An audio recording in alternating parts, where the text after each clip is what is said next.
The late afternoon sun hung low over Haven Ridge, Montana, painting the rolling hills in hues of amber and gold, as Private Ethan Caldwell trudged up the winding dirt road toward his childhood home. His combat boots, still dusted with the grit of a distant desert, crunched against the gravel, each step a quiet promise of the reunion he'd been dreaming of for 18 months. Deployed overseas, Ethan had seen things that haunted his nights. Flashes of gunfire, the weight of a friend's lifeless body, the endless horizon of a war that felt both eternal and pointless. But now, an early medical discharge for what the Army doctors vaguely labeled psychological strain had brought him back sooner than planned to the small, sleepy town nestled in the shadow of the Rockies. He hadn't told anyone, not his mother Clara, nor his 16-year-old brother Noah. He wanted it to be a surprise, a moment to see their faces light up, to feel the warmth of Clara's tight hug, and hear Noah's sarcastic quip about how Ethan's buzz cut made him look like a government-issued action figure. In his duffel, slung loosely over one shoulder, was a small gift for Noah, a worn baseball glove, the same kind they'd tossed around in the backyard years ago, before life got complicated. Ethan's heart thudded with anticipation as he pictured his mother's famous meatloaf on the table, the creak of the porch swing, the familiar hum of Haven Ridge evenings. But as he crested the hill and the weathered two-story house came into view, something felt wrong. The air was too still, the windows too dark. The flower beds Clara tended religiously were choked with weeds, and a single pane in the front window was cracked, spiderwebbing out from a jagged hole. Ethan's steps slowed, his soldier's instincts prickling. This wasn't the home he'd left behind. He climbed the porch steps, the wood groaning under his weight, and noticed the front door slightly ajar, not just unlocked, but open, as if someone had walked out and forgotten to pull it shut. Clara was paranoid about security, always double-checking locks, even joking that she'd bolt the mailbox if she could. Ethan pushed the door open, the hinges squealing, and stepped inside. The air smelled stale, heavy with dust, and something sour, like spilled beer, left to fester. The living room was a frozen snapshot of neglect. The couch sagged under a pile of unwashed blankets. An empty whiskey bottle lay tipped over on the coffee table, and a thin layer of grime coated the family photos on the mantel. Ethan's throat tightened. "Ma, Noah," he called, his voice echoing in the quiet. No answer. He dropped his duffel by the door and moved deeper into the house, his boots thudding against the hardwood. The kitchen was worse: dishes piled in the sink, a half-eaten sandwich molding on the counter, and a calendar stuck on April 4 months ago. His pulse quickened. He called again, louder this time, "Noah, Ma." The silence pressed against him, heavy and wrong, like the calm before an ambush. Ethan's eyes darted to the staircase leading to the second floor. Noah's room was up there at the end of the hall. He took the steps, 2 at a time, his heart hammering now, each creak of the old wood amplifying the dread pooling in his gut. The hallway was dim, lit only by a sliver of light slipping through a cracked blind. He passed his mother's room, the door shut tight, and something made him pause. He pushed it open, half expecting to see Clara napping or folding laundry, but the bed was unmade, the closet half empty, and a faint medicinal smell lingered like antiseptic, left too long in the air. He backed out, his mind racing, and moved toward Noah's room. The door was ajar, and inside he saw a shape curled on the bed facing the wall. Noah. Ethan's breath caught. His little brother looked smaller than he remembered, his lanky frame hunched under a thin blanket. "Noah," Ethan said softly, stepping inside. The boy didn't move. Ethan's eyes adjusted to the dim light, and he noticed the room's state clothes strewn across the floor, a shattered lamp in the corner, and a notebook lying open, its pages torn. He stepped closer, his voice gentle but firm. "Noah, It's me, Ethan. The figure on the bed flinched, then turned slowly. Noah's face came into view, and Ethan froze. His brother's left cheek was marred by a purplish bruise, the skin swollen and discolored, stretching from his jaw to just below his eye. A small cut scabbed over sat at the corner of his mouth. Noah's eyes, usually bright with teenage defiance, were dull, rimmed with red, and when he saw Ethan, they widened in shock. "Ethan," he whispered, his voice cracking. Tears welled up, spilling over before he could stop them. But they weren't tears of joy. They were something else. Fear, relief, shame, all tangled together. Ethan dropped to his knees beside the bed, his duffel forgotten, his hands hovering over Noah, unsure whether to touch him. "What happened to you?" he asked, his voice low, trembling with a mix of rage and heartbreak. Noah didn't answer. Instead, he lunged forward, wrapping his arms around Ethan's chest, his sobs muffled against his brother's uniform. Ethan held him, his own eyes burning his mind, spinning with questions. Who did this? Where was their mother? Why was the house like this? They stayed like that for what felt like hours, Noah's trembling slowly easing as Ethan's steady presence anchored him. Finally, Noah pulled back, wiping his face with the sleeve of his hoodie. Ethan's gaze locked on the bruise again, his jaw clenching so hard it ached. "Noah," he said, his voice steady despite the storm inside him. "Who did this to you?" Noah's eyes darted to the floor, his hands twisting the edge of the blanket. He opened his mouth, then closed it, like the words were too heavy to speak. Ethan weighted his training, kicking in patience observation control.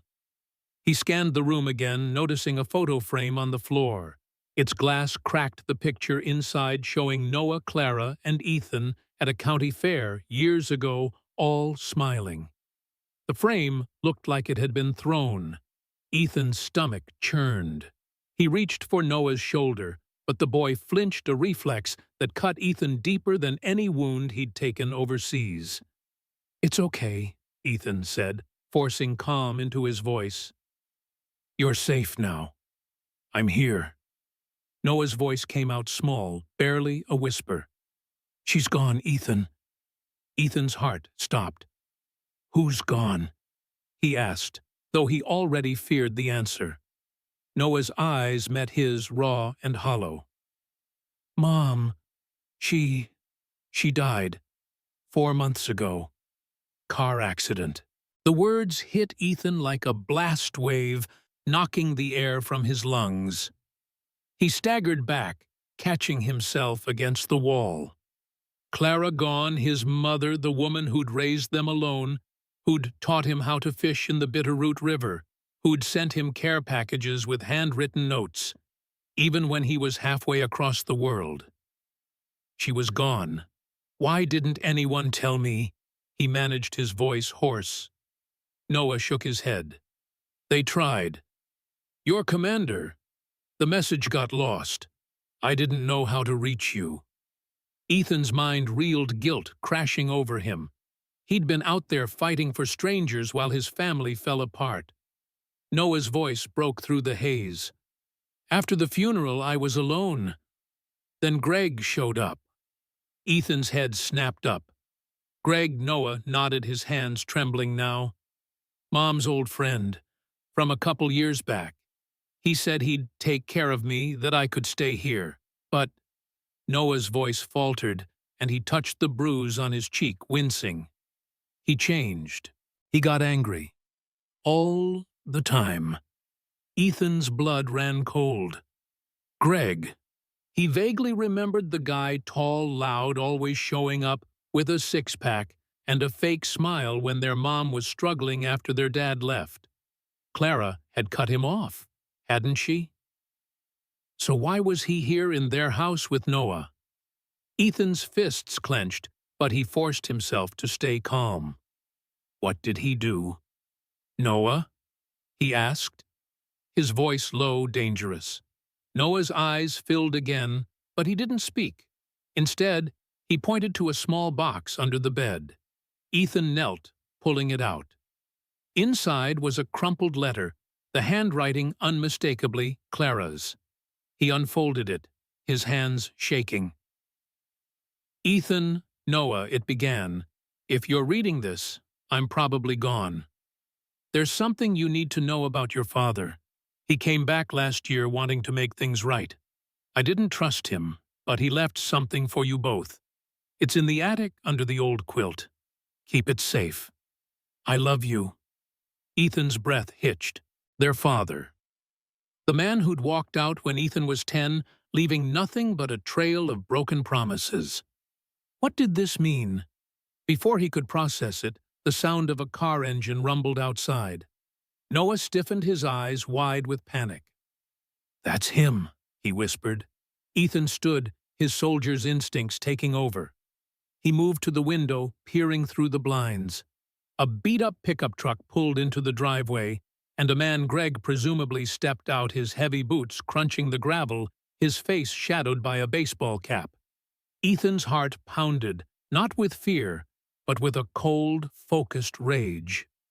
He looked back at Noah, who was shrinking into himself, and made a silent vow, whoever this man was, whatever he'd done, he wouldn't touch Noah again. Ethan wasn't just a soldier anymore. He was a brother, and he was home. The morning after Ethan Caldwell's unexpected return to Haven Ridge, Montana, the small house on the edge of town felt less like a home and more like a battlefield littered with ghosts. Sunlight filtered through the cracked kitchen window, casting jagged shadows across the linoleum floor, where Ethan sat, a mug of cold coffee untouched in his hands. Noah, his 16-year-old brother, was still asleep upstairs, or at least pretending to be curled under the same thin blanket Ethan had found him beneath the day before. The bruise on Noah's cheek haunted Ethan's thoughts, a stark purple stain against his brother's pale skin, a reminder of the violence that had invaded their lives while Ethan was thousands of miles away, dodging bullets and nightmares of his own. The letter from their mother, Clara, lay folded on the table, its words about their father burning in Ethan's mind. He hadn't slept. Not really. His body was still wired to the rhythm of war, where rest was a luxury and vigilance a necessity. But this wasn't a desert outpost. This was home, or what was left of it, and the enemy wasn't some faceless threat. It was Greg, the man who'd wormed his way into Noah's life, turning their sanctuary into a prison. Ethan's jaw tightened as he replayed Noah's halting words from the night before. Greg's temper. His control, the way he'd lash out when Noah dared to push back. Ethan's training had taught him to assess, plan, and act, but nothing had prepared him for the rage that simmered in his chest, a rage he had to keep in check for Noah's sake. He needed answers, evidence, a way to make Greg pay, without losing himself to the violence he'd spent 18 months trying to survive.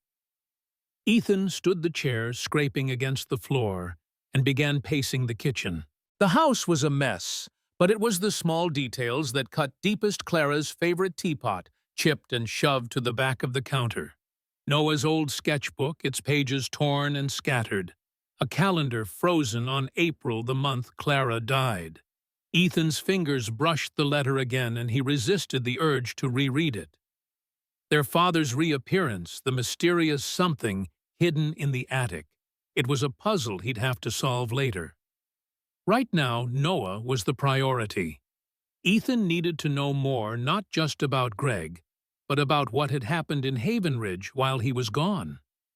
The town had always been tight-knit, the kind of place where neighbors knew your business before you did, yet no one had stepped in to help Noah.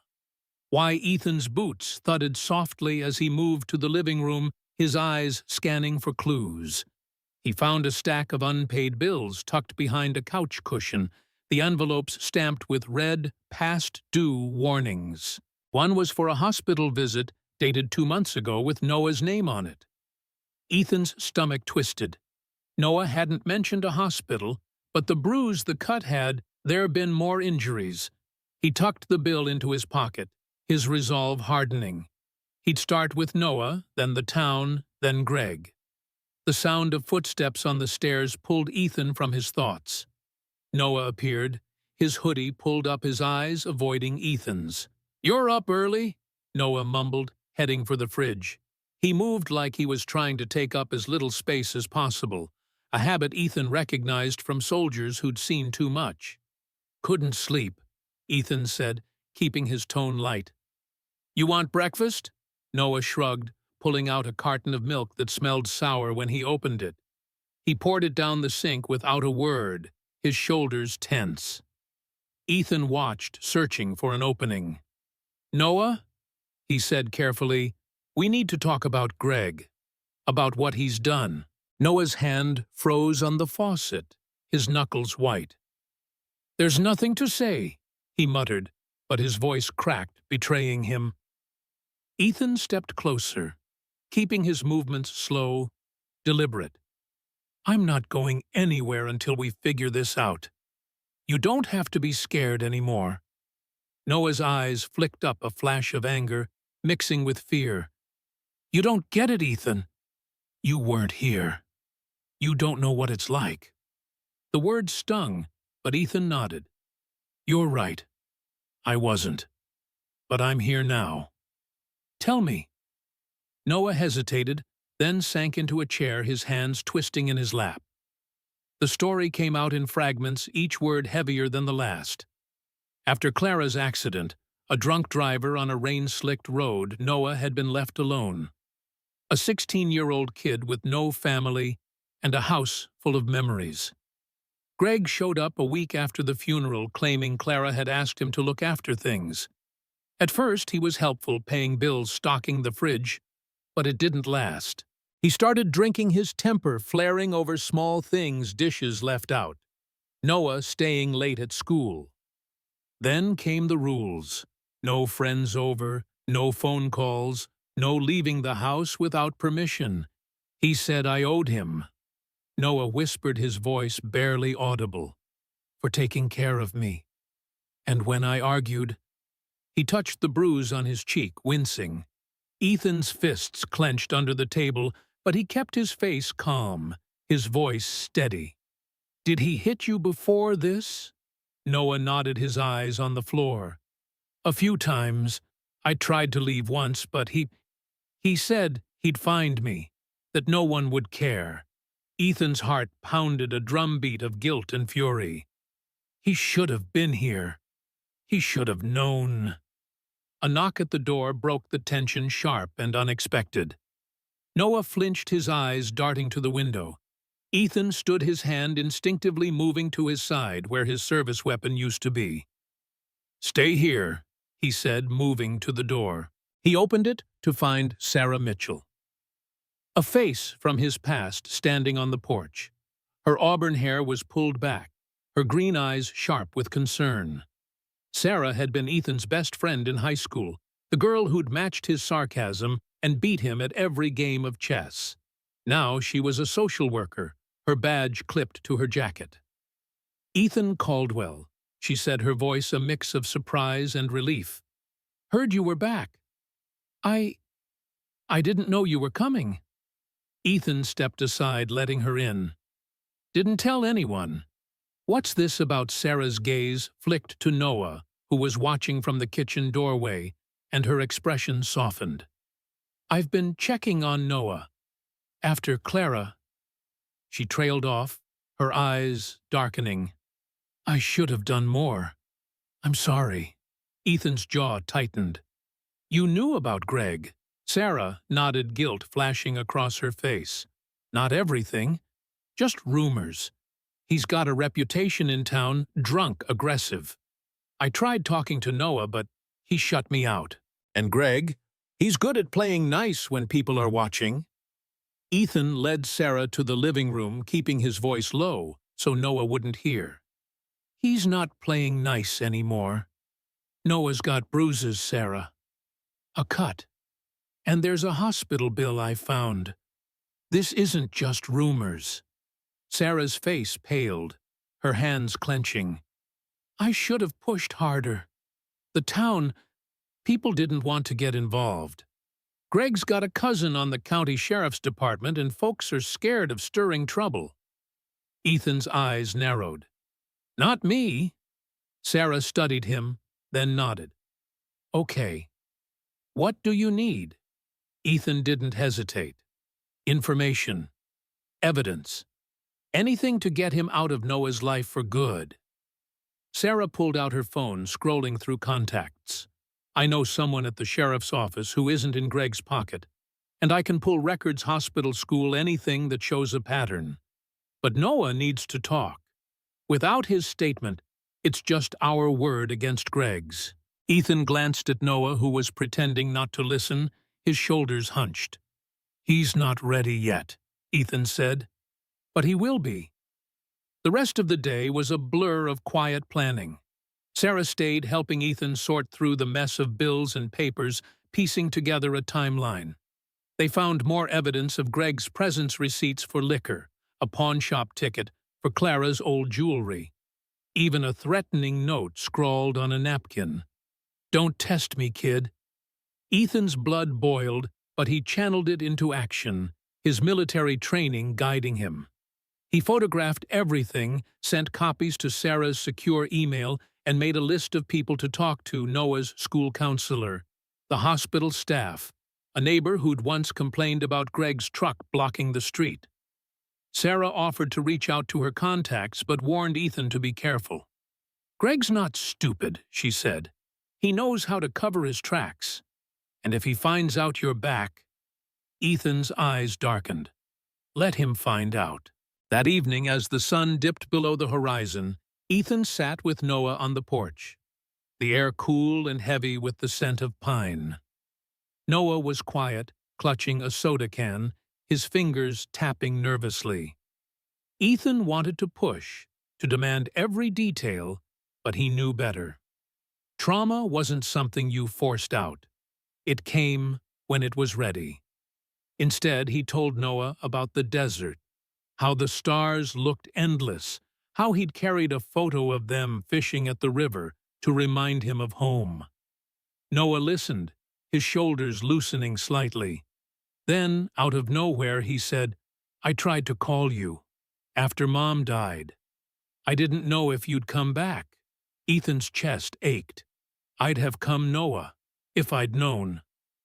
Noah nodded, his eyes distant. Greg said you wouldn't. Said you were too busy being a hero. Ethan leaned forward, his voice firm. I'm no hero. I'm just your brother. And I'm not leaving you again. The sound of gravel crunching snapped Ethan's attention to the driveway. Greg's pickup rolled in the engine, loud and rough. Noah tensed, his soda can slipping from his hand, spilling across the porch. Ethan stood, his body a shield between his brother and the man stepping out of the truck.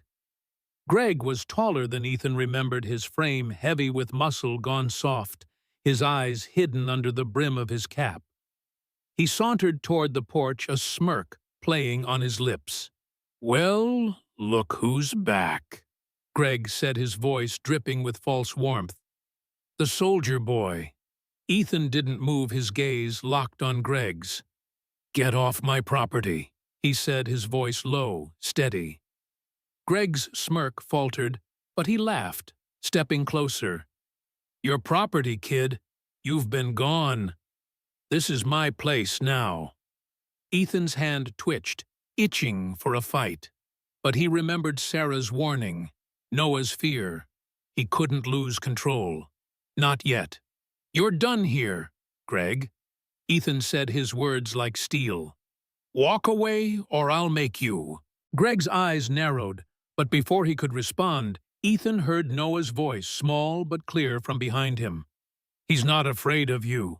Ethan turned surprised and saw a spark of defiance in Noah's eyes, the first he'd seen since coming home. It was enough. For now, it was enough. The dawn broke over Haven Ridge, Montana, with a quiet that felt both fragile and heavy, like the moment before a storm. Ethan Caldwell stood at the kitchen counter, the scent of brewing coffee mingling with the faint mustiness of the old house. It had been 3 days since his confrontation with Greg on the porch. 3 days since Ethan and Sarah had begun building a case to ensure Greg could never hurt Noah again. The police had come that night, lights flashing, but sirens silent, and taken Greg into custody on preliminary charges of assault and intimidation. Ethan had handed over the evidence photos of Noah's bruises, the hospital bill, the threatening note scrawled on a napkin, while Noah sat in the living room, his knees pulled to his chest, staring at the floor. The arrest was a victory, but it didn't feel like one. Noah was still a shadow of himself, his laughter replaced by long silences, his eyes darting to the door every time a car passed. Ethan knew the bruises on his brother's face would fade, but the ones on his soul would take longer. And Ethan himself was wrestling with ghosts of his own flashes of war, the guilt of not being here when Clara died, the weight of a mother's letter, hinting at secrets about their father. He pushed those thoughts aside, focusing on the present. Noah needed him now, and so did this house, this town, this life they were trying to rebuild. Ethan glanced at the clock, 6:47 a.m. Noah would be up soon, or at least Ethan hoped so. Getting him back to school was the first step away to pull him out of the darkness and into routine. Ethan had already called the high school speaking to a counselor who'd promised to keep an eye on Noah. But school was only part of it. Ethan had decided to stay to become Noah's legal guardian, a choice that meant giving up any thought of returning to the army or chasing a new start elsewhere. The paperwork was in motion, thanks to Sarah's connections at the county office, but it wasn't official yet. Ethan didn't care about the formalities. He'd made a promise to Noah, and he'd keep it, no matter what. He poured a second cup of coffee, setting it on the table for Noah, and started cleaning the kitchen scrubbing dishes that had sat too long, wiping down counters that bore the scars of neglect. The act was grounding a way to impose order on chaos, but it also gave him time to think. Sarah had warned him that Greg's arrest wasn't the end. There'd be a hearing, maybe a trial, and Noah would need to testify. Ethan dreaded that, knowing how much it would cost his brother to relive the pain. But for now, they had time, and Ethan was determined to use it to rebuild what Greg had broken. The stairs creaked, and Noah shuffled into the kitchen, his hoodie zipped up to his chin, the bruise on his cheek now a sickly yellow-green. He looked at the coffee, then at Ethan, and muttered, "You don't have to do that." Ethan raised an eyebrow, tossing a dish towel over his shoulder. "Do what? Make you breakfast." "Tough luck, kid. You're getting pancakes." Noah's lips twitched, not quite a smile, but close, and Ethan took it as a win. They ate in silence, the clink of forks against plates, the only sound. Ethan wanted to ask about school, about therapy, about the nightmares he'd heard Noah fighting through last night, but he held back. Pushing too hard would shut Noah down. Instead, he said, "Got a call from Mrs. Delaney yesterday. Your old art teacher. She wants to help you catch up on schoolwork. Said you were her best student." Noah shrugged, poking at his pancakes. "That was before."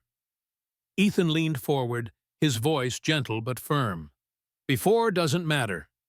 You're still you, Noah, and you're going back to school today." Noah's eyes flicked up a mix of fear and defiance. "What if I'm not ready?" Ethan met his gaze. "You are. And I'll be right here when you get home." School was a small victory, but it came with challenges. Noah's first day back was rough. Whispers followed him in the hallways, kids staring at his fading bruises, teachers tiptoeing around him like he was fragile glass. Ethan picked him up that afternoon, noticing the slump in Noah's shoulders, the way he avoided eye contact. "It'll get better," Ethan said as they drove home, the truck rattling over Haven Ridge's uneven roads.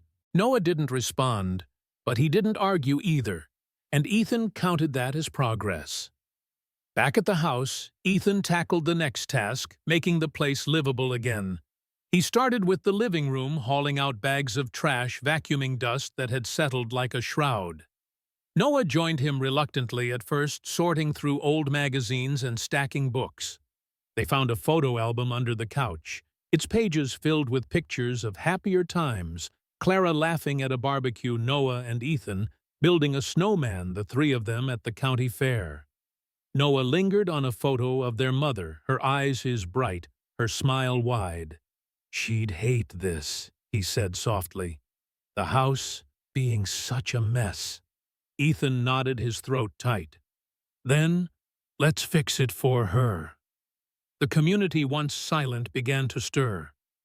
Mrs. Delaney, the retired art teacher, showed up that evening with a stack of sketch pads and pencils, her gray hair pulled into a messy bun. "For Noah," she said, handing them to Ethan. "He's got talent. Don't let him forget it." Ethan thanked her, surprised by the gesture, and Noah actually mumbled a thanks when she left.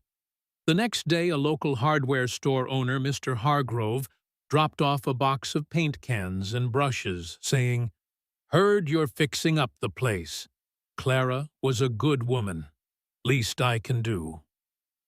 Ethan accepted the gift, but his jaw tightened at the thought that Hargrove, like so many others, hadn't noticed Noah's suffering. Still, he couldn't dwell on that. The paint went to good use. Ethan and Noah spent the weekend covering the living room walls in a soft blue, the color Clara had always wanted, but never had time to apply. Noah worked quietly, his brushstrokes careful, and Ethan saw a flicker of the old Noah, the kid who'd spend hours sketching landscapes in his notebook. Sarah stopped by midweek, her arms full of files and a determined look in her eyes. She'd been digging, pulling hospital records, talking to neighbors, even tracking down a former girlfriend of Greg's who'd left town after a similar ordeal. "We've got enough for a restraining order," she said, spreading papers on the kitchen table. "And the sheriff's office is building a case for felony assault. But Noah needs to talk to them, Ethan. Soon." Ethan glanced at Noah, who was in the living room sketching in one of Mrs. Delaney's pads. "He's not there yet," Ethan said. "He's barely talking to me." Sarah nodded, her expression softening. "I get it. But the longer we wait, the harder it'll be to keep Greg locked up. His cousin's been making noise at the station saying it's all a misunderstanding." Ethan's fists clenched. "Let him try. I've got photos, records, and Noah's word. That's enough." Sarah hesitated, then said, "There's something else. I found a record of a payment to your mom from your dad. It's not much, but it was deposited a month before she died. Matches the letter you showed me." Ethan's eyes narrowed. "What's it mean?" Sarah shrugged. "Could be nothing. Could be he was trying to make amends. You should check the attic like the letter said." That night, after Noah went to bed, Ethan climbed the attic stairs, the air thick with dust and memories. Under an old quilt, he found a locked metal box, its edges rusted. He pried it open, revealing a stack of cash, maybe $5,000, and a note in Clara's handwriting for Ethan and Noah. "Your father's last gift. Use it wisely." Ethan sat back, his mind racing. Their father, who'd abandoned them years ago, had come back. Why hadn't Clara told them? Was this what she meant by making things right? The questions gnawed at him, but he tucked the box away, deciding to focus on Noah. The money could help school supplies therapy, maybe a new start, but it didn't erase the pain of their father's absence or Clara's death. The week ended with a small breakthrough. Noah came home from school with a drawing, a detailed sketch of the Bitterroot River, its banks lined with pines. Mrs. Delaney said, "It's good," he mumbled, handing it to Ethan. Ethan studied it, his chest swelling with pride. "It's more than good, Noah. It's you." Noah's lips twitched again, closer to a smile this time. That evening, Ethan organized a community gathering at the house, a simple barbecue, to thank those who'd stepped up. Mrs. Delaney brought cookies, Hargrove supplied burgers, and even the school counselor showed up, chatting with Noah about art school scholarships. But the mood wasn't all warm and fuzzy. Some neighbors avoided Ethan's eyes, their guilt palpable. One, an older man named Carl, pulled Ethan aside. "I saw Greg yelling at Noah once in the yard. Should have done something. I'm sorry." Ethan nodded, his voice steady. "Do something now. Watch out for kids like Noah. Don't wait." Carl nodded, his face heavy with regret, and Ethan felt a shift, not just in Carl, but in the town. Haven Ridge was waking up slowly, painfully, to its own failures. As the barbecue wound down, Ethan sat with Noah on the porch, the stars bright above them. Noah was quiet, his sketchpad open on his lap. "I'm scared," he admitted, his voice barely a whisper. "What if Greg gets out? What if I have to talk to the police?" Ethan put a hand on his shoulder, gentle but firm. "You're stronger than you know, Noah, and I'm not going anywhere. We'll face it together." Noah nodded, his eyes on the stars, and Ethan saw something new in his brother, a spark of hope, fragile but real. The road ahead was long, but they were walking it step by step, and Ethan knew they'd make it, not because they had to, but because they chose to. The spring air in Haven Ridge, Montana, carried the scent of fresh grass and blooming lilacs, a stark contrast to the heavy stillness that had clung to the Caldwell house a year ago. Ethan Caldwell stood on the freshly painted porch, a mug of coffee warming his hands, watching the sunrise paint the Rockies in shades of pink and gold. It was May, and the town was alive with the buzz of graduation season. Noah, now 17, was set to walk across the stage at Haven Ridge High today, not just as a graduate, but as valedictorian, a title he'd earned through late nights of studying sketching and rebuilding himself piece by piece. Ethan's chest swelled with a pride that felt both fierce and fragile, like holding something precious that could slip away if you gripped it too tightly. The past year had been a battle, not the kind Ethan had faced overseas with gunfire and chaos, but a quieter, deeper war against fear, grief, and the ghosts of their past. Greg was gone, serving a 3-year sentence for assault and child endangerment, thanks to Noah's testimony and the evidence Ethan and Sarah had painstakingly gathered. The house, once a tomb of neglect, was a home again, its walls bright with new paint, its rooms filled with the small, steady sounds of life. Noah's pencils scratching on paper, the hum of the radio, the creak of the porch swing where they'd sit and talk about nothing and everything. But the scars remained in Noah's hesitations, in Ethan's sleepless nights, in the weight of their mother's absence, and the mystery of their father's final gift. Today, though, was about moving forward, about claiming a victory that wasn't just survival, but something closer to hope. Ethan glanced at the kitchen clock, 7:15 a.m., and called up the stairs. "Noah, you up?" "Big day?" A muffled groan answered, followed by the thud of footsteps. Noah appeared, his hair a mess, his graduation cap tucked under his arm. "I look stupid in this thing," he muttered, adjusting the tassel. Ethan grinned, tossing him an apple from the counter. "You look like a scholar. Eat something. You're not giving a speech on an empty stomach."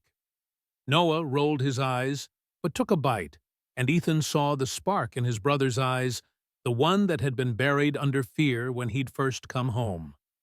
The past year had changed Noah not back to the kid he'd been before Clara's death, but into something new, someone who'd learned to carry pain without letting it define him. Ethan had changed too.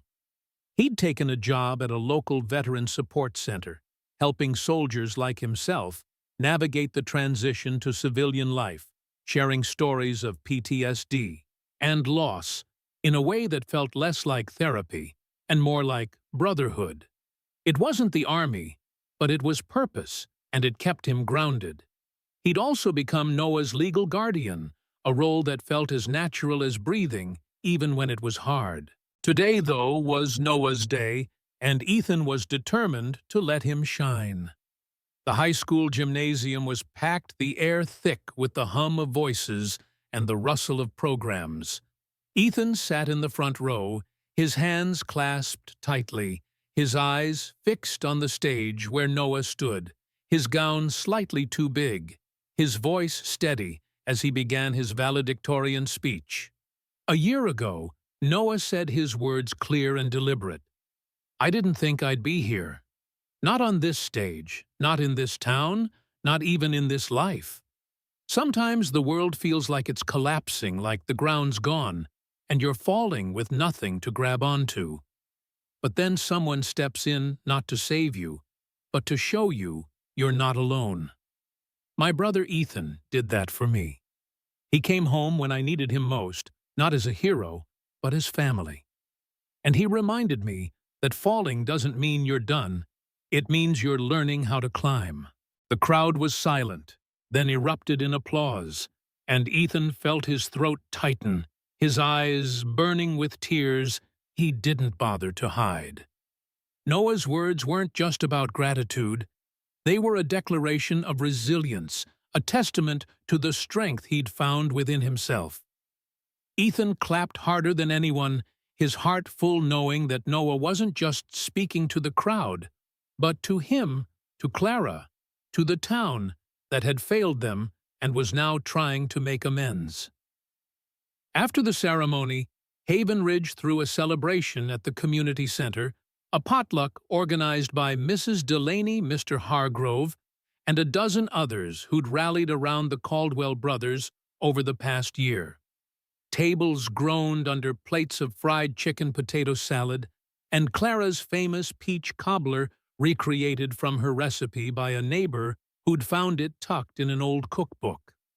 Noah moved through the crowd, shaking hands, accepting hugs, his sketchpad tucked under his arm like a shield. Ethan watched from the sidelines, a beer in hand, marveling at his brother's quiet confidence. Sarah approached her smile warm but tired. "He's something else," she said, nodding toward Noah. "You both are." Ethan shrugged, but his eyes softened. "He's the one who did the hard work. I just stayed." Sarah shook her head. "You did more than that, Ethan. You gave him a reason to keep going. And you gave this town a wake-up call." She gestured to the crowd neighbors, laughing kids running around, even Carl, the man who'd apologized for his silence, helping serve food. "Haven Ridge isn't perfect, but it's better because of you two." The conversation turned to the future. Noah had been accepted to Montana State with a full scholarship for art, a path he'd chosen after Mrs. Delaney's encouragement, and hours spent sketching the river, the mountains, the faces of people he loved. Ethan had found his own rhythm, speaking at veteran groups, helping guys like him find their footing. But there was still the matter of the attic box, the cash, and Clara's note about their father. Ethan had told Noah about it months ago, and they'd decided to use the money for practical things. A new laptop for Noah's college, a better truck for Ethan, a small memorial plaque for Clara at the community center. But the question of their father lingered. Ethan had tracked down an old address, a trailer park in Wyoming, but when he called, the number was disconnected. Part of him wanted answers why their father had come back, why he'd left money. But another part, the part that watched Noah laugh with his classmates, didn't care. They'd built something stronger than their father's absence. Something real. As the sun set, Ethan and Noah slipped away from the party, driving to the Bitterroot River, a place that held memories of fishing with Clara, of simpler days. They sat on the bank, the water glinting under the fading light, and Noah pulled out his sketchpad. He flipped to a drawing he'd been working on, a family portrait, not of the past, but of a moment that could have been Ethan. Noah and Clara sitting on the porch, the house alive with color, the mountains in the background. "I started it after Mom died," Noah said, his voice quiet. "Couldn't finish it until now." Ethan studied the drawing, his fingers tracing the lines of Clara's face the way Noah had captured her smile. "It's perfect," he said, his voice thick. Noah looked at him, his eyes clear, unguarded. "I used to think strength was about fighting, like what you did out there. But it's not. It's about staying even when it hurts. You taught me that." Ethan nodded, unable to speak, and pulled Noah into a hug, the kind that said everything words couldn't. They stayed by the river until the stars came out, talking about college, about Ethan's work, about the little things that made life theirs again. The town's celebration continued in the distance, a hum of voices and laughter, a reminder that Haven Ridge was healing too, learning to see the kids like Noah who'd slipped through the cracks. Ethan thought of Clara, of the letter of the father who'd left them twice. He thought of the war he'd survived and the one he'd come home to fight. And as he sat beside Noah, the river flowing steady and sure, he realized that courage wasn't just about facing enemies or standing up to men like Greg. It was about choosing to stay, to rebuild, to love through the pain. Noah closed his sketchpad, the portrait safe inside, and stood offering Ethan a hand. "Come on," he said, a real smile breaking through. "Let's go home." Ethan took his brother's hand, and they walked back to the truck, the stars above them endless, the future not promised but possible, built on the strength they'd found in each other.